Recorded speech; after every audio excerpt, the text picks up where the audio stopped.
With Bali from iShares, you get access to both monthly income and growth potential in one simple ETF. It's the best of both worlds. Discover Bali, iShares Large Cap Premium Income Active ETF. iShares, the market is yours. Visit www.ishares.com to view a prospectus for investment objectives, risks, fees, expenses, and other information that you should read and consider carefully before investing. Risks include principal loss and the use of derivatives, which could increase risks and volatility. Monthly income is not guaranteed. Prepared by BlackRock Investments, LLC. Support for the show comes from Public. Public is an investing platform that offers access to stocks, options, bonds, and crypto. And they've also integrated AI with tools that can assist investors in building customized portfolios. One of these tools is called Generated Assets. It allows you to turn your ideas into investable indexes.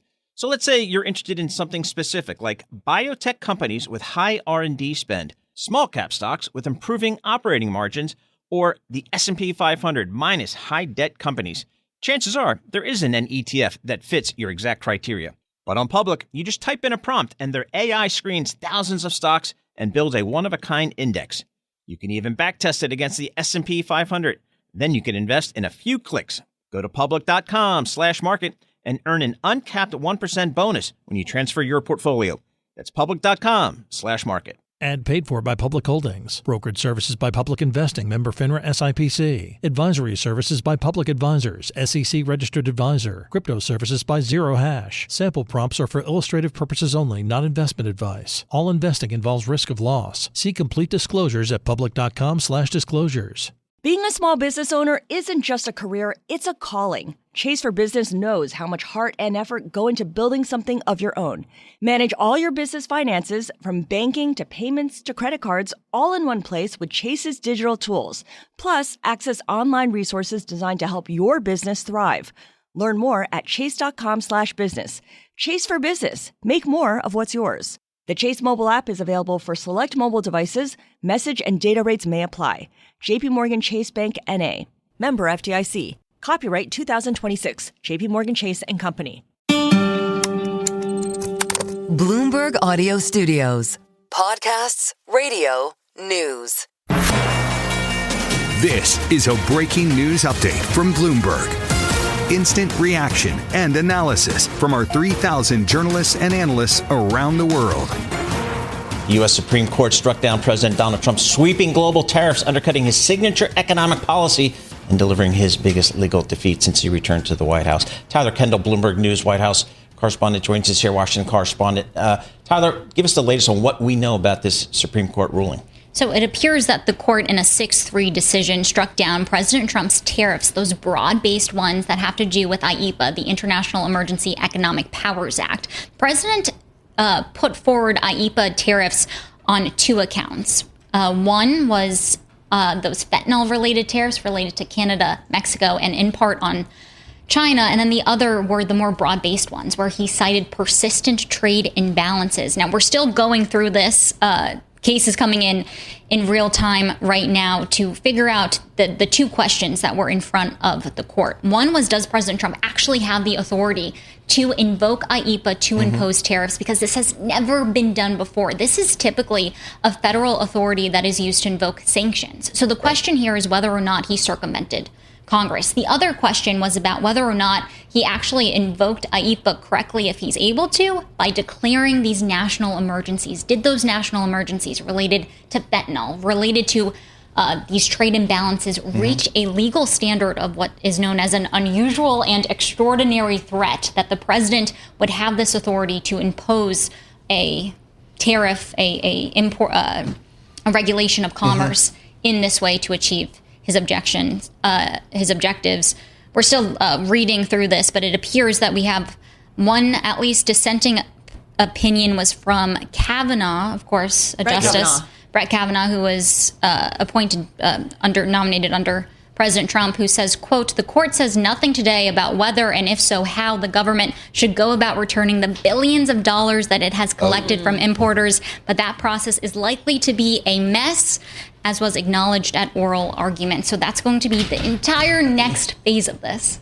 It doesn't seem to matter to investors, at least for the moment. You look at the S&P 500, it did shoot up. It's come back a little bit, but what's notable here, Paul, is that the best performing group among 24 groups is the consumer durable and apparels group. Lululemon, for instance, jumping about 5% right at the open. It's paired some of that advance to 2.4%. Lululemon, along with other companies, presumably hurt by these tariffs, would benefit, therefore, with the removal of these tariffs, although, as Tyler made clear, it's not clear whether there would be a refund or how that would even be put together. Yeah, and I'm just kind of reading some of the Bloomberg headlines. Supreme Court does not address eligibility for tariff refunds. And Bloomberg News also reporting that hundreds of tariff refund lawsuits pending in U.S. trade court. So, Tyler, this seems like that's where the rubber meets the road, to the extent that anybody's going to try to get a tariff relief or tariff refunds. It's not going to be easy, at least at this stage. Well, if you want to hear a pretty startling statistic, IEEPA tariffs have been collected from more than 301,000 importers. Wow. And every company that wants a refund would need a distinct claim in court. Perhaps we'll likely see a class action lawsuit that could maybe put this a little bit more broad-based.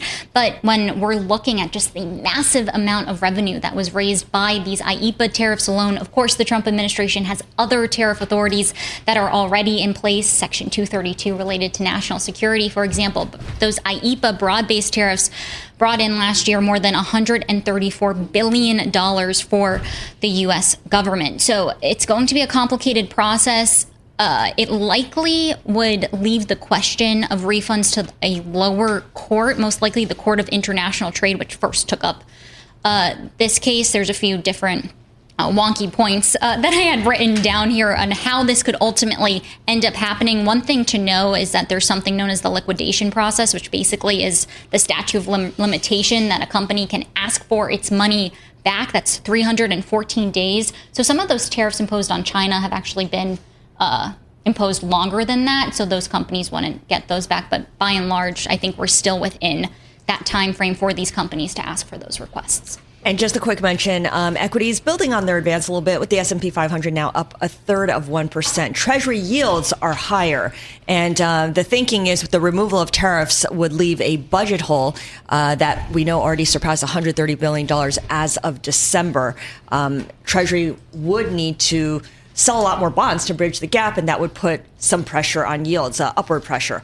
And of course, if there are refunds as part of it, that would only make the situation worse. It would exacerbate these moves.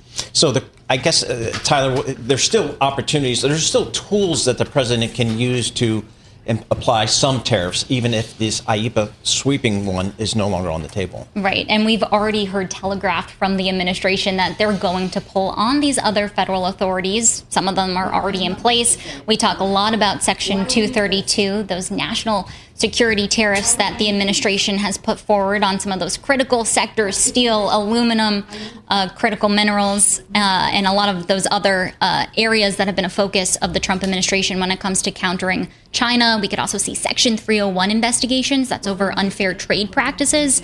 We saw a lot of those imposed on China under the first Trump administration. Think allegations of IP protection violations as one example. And then there's some lesser known ones, like Section 338 that hasn't been used since the 1940s. I also have Section 201 here, tariffs imposed on goods that cause injury to domestic industry. There's a lot, but basically the crux to think of this is that the Trump administration likes IEEPA because that's a lot more flexible. It's a lot more broad-based. A lot of these tariffs have limits. They'll have to go away after a certain amount of time, and the rates can't go that high. A lot of these tariffs have a 15% ceiling, for example, whereas we know the president, in some cases, has threatened tariffs, 50% and onwards. And also, all the different sections that you cited, most of these tariffs can't be imposed instantly. There's a bit of waiting time, and we know the president wants to declare something and have it kind of be in effect almost immediately. And the IEEPA tariffs allowed him that flexibility, as you put it. Exactly. A Section 232 investigation on average takes 9 months to complete. Wow. Yeah. We have seen this administration in some cases do this under a more expedited timeline because they actually pulled on investigations that were launched under the first Trump administration. So they were able to make the legal argument that they already had such a bolstering of the information behind them that they could make the determination that this, meets the national security concerns or the unfair trade allegations to put on their tariffs. But to your point exactly, Scarlet, this definitely limits the flexibility of the administration. Tyler, thank you so much. And it's just our luck that Tyler Kendall happened to be in New York today. Clearly, she was not anticipating this. I mean, we knew that this decision was coming along at some point, but the Supreme Court had passed up the previous 2 or 3 instances when it could have come out with this decision. Tyler Kendall, Bloomberg's Washington correspondent, on our way back to D.C. this afternoon. Thank you so much. Thank you. All right, let's go to June Grasso right now, Bloomberg Law's host. She joins us here in studio. June, I guess this was somewhat expected from a legal perspective. Does the 6-3 vote, does that mean anything one way or the other, as opposed to maybe have a unanimous 9-0? Well, I mean, I guess it would be preferable for the people in the majority, for the justices in the majority to say, this was a unanimous vote. But otherwise, it doesn't really matter. Mm-hmm. It's 6-3 with the very conservative justices in the minority. I mean, this was expected after the Supreme Court oral arguments. It seemed as if this was the definite conclusion. And so people were wondering what was taking so long. Well, what's taking so long is it's 170 pages. So it's kind of difficult to get through and to figure out exactly what happened. But what happened during the oral arguments was that you have this statute, IEPA, that no other president has used to impose tariffs. And under this statute, there's a word called regulate. So how do you interpret regulate? Does that mean you can impose tariffs or not? And a lot of the justices, particularly the liberal justices, harped on the language of the statute. What does it mean? I mean, this is a court that's originalist, and they're trying to interpret all the time what the words of a statute or the words of a constitution mean. So they were looking at this and saying, where do you get the authority in this statute to impose tariffs? And it was pretty obvious during the oral arguments that there were enough votes, particularly the Chief Justice. And the Chief Justice wrote this opinion. And I'll just note that when I predicted that, because whenever there's a big opinion that he's in the center, he writes it. He wrote the Supreme Court opinion giving President Trump limited presidential authority to be, let's say, I'm trying to think of the right word, not to be prosecuted for criminal acts committed in office. He wrote that one. He's written like all the very, very big opinions. So when we heard what he said in the oral arguments, it was pretty obvious what was going to happen. And it's just a question of why it took so long. And I think Justice Jackson had said last week that in an interview that there are nuances to this. So, and we won't be able to see the nuances until we get through some of this. Yes, 170 pages. 170 pages. There are concurrences and partial concurrences. It's really, it's messy, I'd say. It's messy, and that's exactly how Brett Kavanaugh, one of the dissenting justices, described the refund process. It was likely to be a mess, as was acknowledged at oral argument. Is it surprising then that the justices did not address the extent to which importers are entitled to refunds, that it's just basically kicking it back to the lower courts? Well, I think what the justices try to do is write as narrow an opinion as they possibly can. So why get into an area they really don't have to get into? And that, as you say, there's a lot of, it's going to be messy. And so I think that that's the way this court operates. They don't want to rule on something that they don't have to rule on. And here they did a ruling on tariffs, a week before the president is going to make his State of the Union address. That's why I didn't think it was going to come down today. We were talking about it in the newsroom and why would they do that? And then they're going to sit there. Is he going to say something about it? He probably will say something about it while they're sitting there. A lot of them will be sitting there. The chief always goes. Oh, I see what you're saying. They'll be at the State of the Union. The chief always goes. Elena Kagan goes. Usually Sotomayor goes. Alito hasn't gone since Barack Obama said something about Citizens United, and Alito was shaking his head back and forth. So he hasn't been there, but maybe he'll be there for this. I don't know. Justice Gorsuch has gone, Justice Kavanaugh, Amy Coney Barrett. So a lot of them do go. So it'll be interesting to watch and to see whether any statements are made from the president about that and whether there's any shaking of heads. So I was wrong about that, and I admit it. So this came as a surprise this morning, even though the decision itself, what they did, didn't come as a surprise. Yeah, if anything, this makes the State of the Union address that much more interesting. Yes. To see how it all shakes out. The body language, not just what President Trump will say, because I'm sure he'll probably say something even before his address next week. Yep, absolutely. And we'll certainly... Given this is the signature economic policy that he has really defined his administration around. He's been talking about how the Supreme Court, several times he said the Supreme Court has to rule in the right way on this. So, and he's always been, because they've been ruling so much in his favor on the emergency docket, he's been very complimentary about the court. But we'll see what happens. I doubt that's going to last. All right, we'll stay on top of the president's social media output here today. June Grasso, thank you so much. We appreciate it. June Grasso, a Bloomberg Law host here, joining us here for this momentous decision here that the U.S. Supreme Court struck down President Donald Trump's sweeping global tariffs, undercutting his significant economic policy and delivering his biggest legal defeat since he returned to the White House. That is according to Bloomberg reporting. Scarlet Fu and Paul Sweeney live here in our Bloomberg Interactive Broker Studios. I'm looking at the top live. Again, great reporting, real time on this breaking story. Sean Donnan, senior economics writer, he writes, "It's not overstating things to say this is a historic decision that applies on at least two fronts. Number one, the policy at issue. Trump's increase in tariffs last year was the largest since the infamous 1930 Smoot-Hawley duties. Number two, its application to presidential powers over the economy. Scholars in the lead up were calling this the biggest case in economic policy realm since the Youngstown Steel case in 1952, in which the court blocked Harry Truman's bid to nationalize steel mills during the Korean War. Others have likened the idea of Supreme Court rebuking Trump on tariffs to the court's fight with FDR over the New Deal." So a lot of historical context there. Certainly a huge landmark decision by the Supreme Court determining that President Trump's global tariffs are illegal.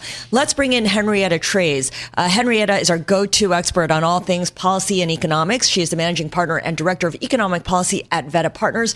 Henrietta, the market had largely anticipated this. We saw it with the reaction in certain retail stocks, companies that would benefit from the rollback of these tariffs. How are you looking at this? I agree. This is just a tremendous day. A huge win for the Constitution, for folks who cover tax policy, for anybody who remembers the Revolutionary War. We fought against specifically a taxation power that Congress did not have any say over. So this is, in my opinion, the largest and most impactful macroeconomic ruling the courts have ever delivered. So just a tremendous day. It is in line with what the market was expecting. You can see that investors were very prepared to rip the retail stocks. Everybody who's been exposed to the 40% transshipping tariffs, the ad hoc 50% tariffs on Brazil, the wide-ranging threats of 200% tariffs on French wine that have just been spewing out of the White House for 12 months now. So it's really an exhilarating day, an incredible day for the Constitution, in my opinion. Henrietta, is this, do you think, embolden any of President Trump's adversaries, whether in Congress or just within Washington, D.C. apparatus, that maybe this gives them a little bit more confidence to push back? Is there any reason to believe that? Absolutely. I think there's two ways to look at this. First of all, this is exceptional news for President Trump. Americans hate the tariffs. They know their taxes, they know that they're driving inflation, and they don't like them. So now that that authority has been stripped away from him, the president no longer has to collect these taxes. It's up to him to decide whether he wants to migrate into new and different authorities, like Section 122, that give him the ability to impose tariffs at a 15% rate for the next 5 months. If he wants to do that, he can go ahead on. But the American public will be very grateful that the Supreme Court struck these tariffs down, and even more grateful if he keeps them off. So that's one way of looking at it. And Republicans on Capitol Hill are staring down the barrel of a very ugly affordability narrative election cycle, where we've seen races as diverse as Texas swing 31 points away from President Trump just since he was elected. Those are tremendous losses for the Republican conference, and most of it is driven by the president's handling of the U.S. economy. It's influenced not just the traditional independent voter that we are always concerned with, but also with young male and Hispanic voters who have driven the president to his second term. So a lot to see here.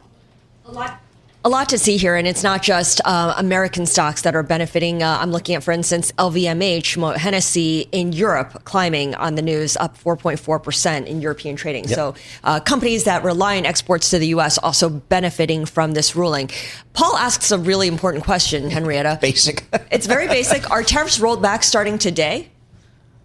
They are illegal. So at Border Patrol, one of the things that's questionable here is that the White House has said all these trade deals are still going to be intact. You know, we've signed these agreements. That is null and void.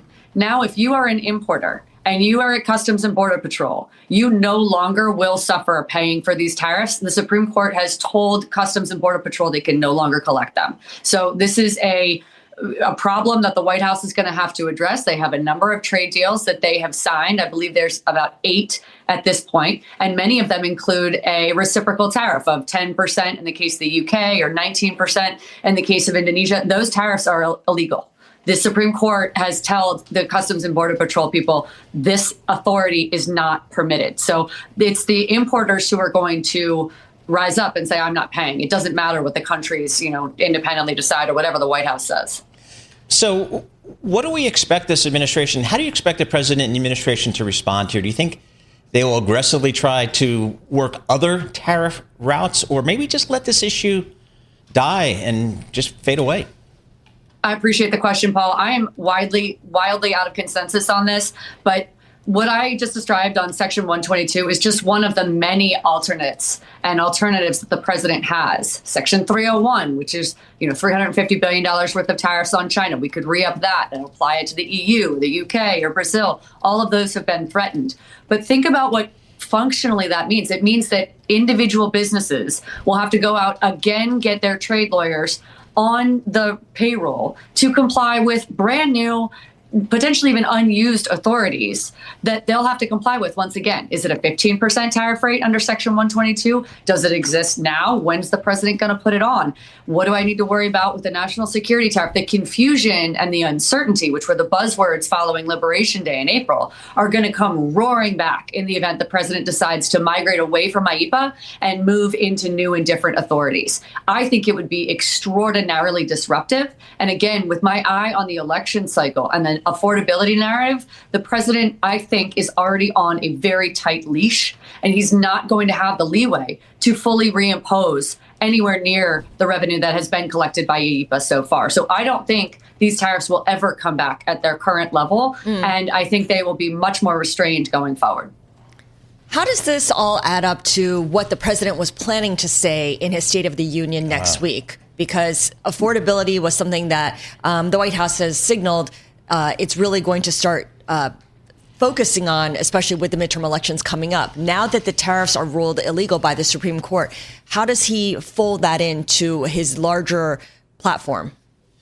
Man, I mean, that is a pretzel of some logic they're going to have to work through here because, of course, the president has been saying that the tariffs have been a huge boon to the U.S. economy. None of that is true. We just saw a very soft GDP print. We see that manufacturing jobs have lost 72,000 in the last year since Liberation Day. We see that prices have increased across a lot of the retail space. That's what consumers are feeling. And you can't sell the American public on the idea that you're fixing our deficit problem when the deficit continues to rise and the trade and goods deficit continues to rise. So all of the arguments the White House has made are false. And now he's going to have to sell this to the American public. I suspect it'll be very uncomfortable for the front row of the House floor when he delivers the State of the Union on Tuesday. I will certainly be watching that. But they really stood up for the Constitution here. And the president's message, if he wants to migrate to affordability, he can talk about other things like, the housing agenda that they have. I mean, it's not realistic to think that a 50-year mortgage is coming, but those are the kinds of pieces that he should focus on. I imagine there will be quite a bit of grievance touted on the tariff front. Interesting. All right, Henrietta, thank you so much for joining us. We really appreciate getting a few minutes of your time and your expertise. Henrietta Triz, Managing Partner and Director of Economic Policy at Aveda Partners. We should note that the president has responded. According to Caitlin Collins of CNN, who tweeted out or posted on social media, President Trump commented on the Supreme Court ruling striking down his tariffs while inside the White House breakfast with governors this morning, calling it a, quote, disgrace, I'm told. He told those gathered that he has a backup plan. Again, that is according to Caitlin Collins, reporter at CNN. The president calling the ruling against his tariffs a disgrace, Paul. Yeah, no surprise there. And we'll see. I guess we were talking to Henrietta Triz what the response will be from President Trump, whether he will let this kind of fade away or whether he'll use some of the other options that he does have. The many, many different alternative options, including filing for Section 232, 201, 301, 122, 338. Oh, boy. Yeah, there's a lot. Exactly. All right. We welcome back to our studios June Grosso, Bloomberg's legal analyst here. June, now you've had a couple more minutes to look at this 170-page ruling. Don't do that to me, Paul. Don't do that to me. So, I mean, it is. I mean, we're just reading some of the reporting on Bloomberg Live, really calling it a historic ruling. It is historic. And also, it's so important because, as we've discussed before, this Supreme Court has been criticized for ruling for Trump on the emergency docket so many times. I mean, a majority of the times, more than the majority, a vast majority of the times, there are just a couple of cases where they didn't allow him to go forward with his agenda on the emergency docket. So here you have this enormous case on his, sweeping global plans. And if the Supreme Court had not done this, if they had gone against the text of the statute and had ruled in his favor, think about what we'd be saying right now. Mm-hmm. This court is totally in Trump's pocket would be one of the things that would be said. So it's so important on so many different levels, not only the level of what's going to happen now and that the tariffs have been declared illegal, but also for the integrity, I think, of the Supreme Court. It would have been shocking if they had ruled for the tariffs. So joining us now is Dave Townsend. He's a partner at Dorsey and Whitney, trade attorney. Dave, can you explain for us the basic premise of the Supreme Court's majority opinion? Sure, June, and it's great to be with you. The basic premise of the opinion is that the IEEPA statute, which empowers the president to take action to regulate importation, doesn't extend to imposing tariffs. And so as a matter of statutory interpretation, the president exceeded the authority in issuing the global and fentanyl-related tariffs. So is there anything, and I know you haven't gotten through the whole opinion, but is there anything that surprised you about this opinion? One thing that did surprise me a bit, June, about the opinion was how definitive it was with respect to the statutory interpretation question. The lower courts had been maybe a bit more measured. They had said that the use of the IEEPA authority had exceeded what IEEPA was intended to permit. And the Supreme Court, it looks to me, went one step further and said that the language of the statute doesn't permit tariffs, full stop. So, David, what's the 6-3 vote mean to you, if anything? Is a win a win, or is a 9-0 better than a 6-3? How should the market think about that? Yeah, I mean, I think a win is a win, right? You only need 5 to uphold the lower court and find the tariffs were unlawful. But I do think the 6-3 vote provides even a sharper defeat here for the administration's arguments. I mean, you had find, and I know Justice Kavanaugh during the oral arguments talked a lot about what President Nixon did on the predecessor statute to IEEPA. Where do they find the authority of the president to issue these tariffs? Yeah, so the predecessor to IEEPA was the Trading with the Enemies Act, TWIA, and the court had previously said that the language in TWIA, that is to regulate importation, did authorize limited tariffs. And so I think the dissent is pointing back at that and saying, consistent with that holding, we would find that the same language that Congress used in TWIA, they carried it over into IEEPA, would authorize the imposition of tariffs. And I do think that as a matter, if you were reading IEEPA in a vacuum, the question of whether the language to regulate importation permits tariffs is tricky. It's difficult. Explain why it's tricky.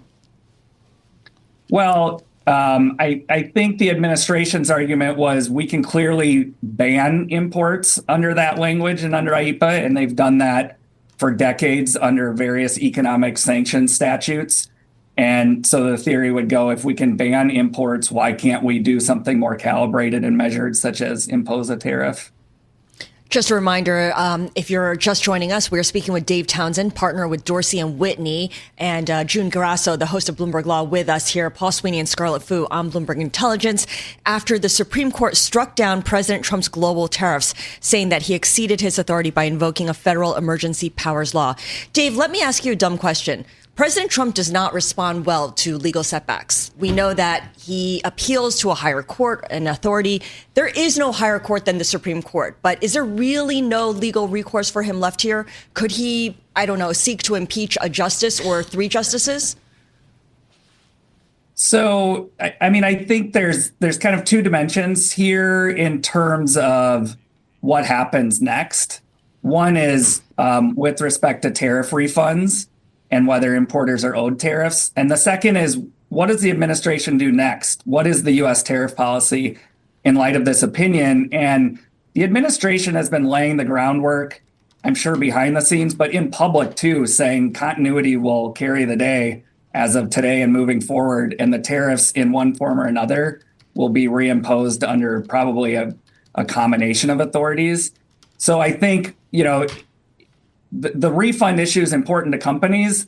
Moving forward, the policy issue may not actually move that significantly, at least in the near term. I think they're going to be ready to come out with something very quickly to backfill and replace the IEEPA tariffs. All right, Dave, thank you so much for joining us. Really appreciate it. Dave Townsend, he's a partner with Dorsey and Whitney, giving us his thoughts on the legal side of this case. And of course, June Garasso, legal analyst for Bloomberg, joining us as well.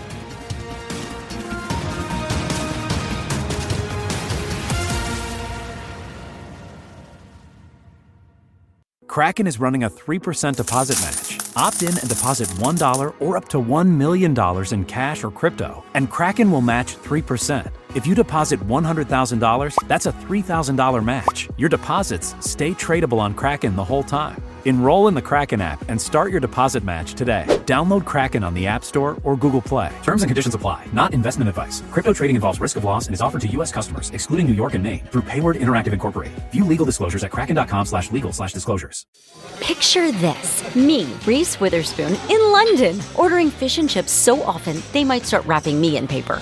I'm traveling with my Wells Fargo Autograph Journey card, so I earn rewards wherever I book travel. 5 times points with hotels, 4 times with airlines, 3 times on restaurants and other travel, and 1 point on other purchases. Imagine getting rewarded for eating a toad in the hole. Wait, what is a toad in a hole? Visit wellsfargo.com/autograph journey. Terms apply. This is Colin Cowherd from the Colin Cowherd Podcast. It's Toyota Truck Month. Time to get a truck that works as hard as you do. Tacoma Tundra. Built for the job and ready for the trail. Available with 4-wheel drive and connected tech, all backed by legendary Toyota reliability. Visit your local Toyota dealer for great financing and lease options available to qualified customers, or visit buyatoyota.com to find your truck month deal today. Toyota, let's go places.